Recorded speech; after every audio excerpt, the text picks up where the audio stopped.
नमस्कार, आप देख रहे हैं डिस्कवरी ऑफ महाराष्ट्र न्यूज। महंत रामगिरी महाराज और विधायक नितेश राणे द्वारा की गई आपत्तिजनक टिप्पणियों के खिलाफ विरोध हुआ। जगह जगह प्रदर्शन भी हुए। प्रदर्शनकारी रामगिरी और नितेश राणे दोनों की गिरफ्तारी की मांग कर रहे थे, लेकिन मुकदमा होने पर भी अभी तक उनकी गिरफ्तारी नहीं हुई।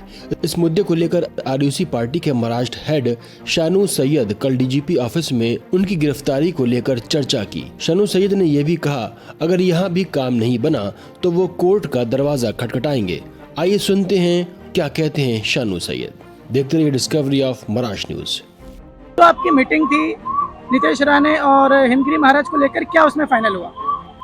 असल में नीतीश राणे और हिमगिरी महाराज ये दोनों की अरेस्ट के संबंध में हमने डीजीपी को लेटर डाले थे और लेटर पे सुनवाई नहीं हुई तो हमने आरटीआई डाली।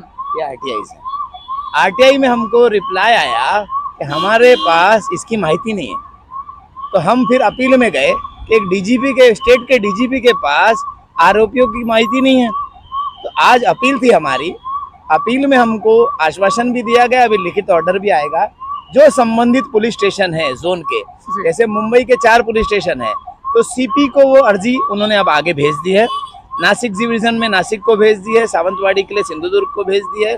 ऐसे रामगिरी महाराज के लिए भी नासिक को और बॉम्बे जहाँ जहाँ एफआईआर हुई है संबंधित डिवीजन को भेजिए, वो संबंधित पुलिस स्टेशन को भेजेंगे और उनसे वो रिपोर्ट मंगाएंगे कि इस पर क्या कार्रवाई आपने की है। तो ये बात को तो साल भर हो गए, नहीं हुआ। मतलब जानबूझकर डिले किया जा रहा है या कोई उनको बचा रहा है? आपको क्या लगता है?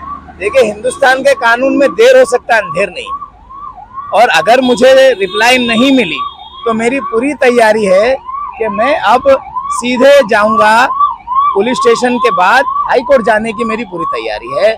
इससे पहले भी जब एफआईआर नहीं हो रही थी नीतीश राणे के ऊपर, तो मैं हाई कोर्ट गया था पिटीशन के साथ, और पिटीशन जब मेरा एक्सेप्ट हुआ तो हाई कोर्ट के ऑर्डर पे उसके 4 जगह एफआईआर हुई।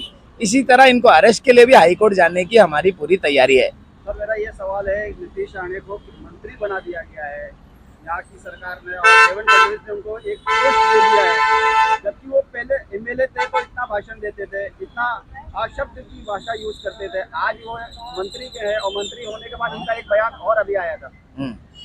देखिए कैसा है, वो मंत्री बन जाए चाहे मुख्यमंत्री बन जाए, मैंने कहा ना, देश के कानून में देर है अंधेर नहीं है। केजरीवाल भी चीफ मिनिस्टर थे, अरेस्ट हुए ना।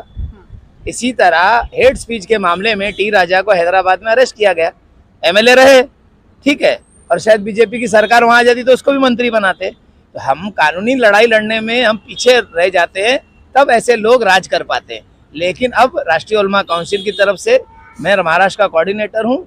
जिस जिस जगह इनकी एफआईआर, हर एक पुलिस स्टेशन छोटे से लेकर अपर विभाग तक प्रॉपर पेपर वर्क करूंगा। कोर्ट से, अगर हाई कोर्ट से मुझे आराम नहीं मिला तो मैं सुप्रीम कोर्ट जाऊंगा और इनकी अरेस्ट करवा के रहूंगा। Okay sir.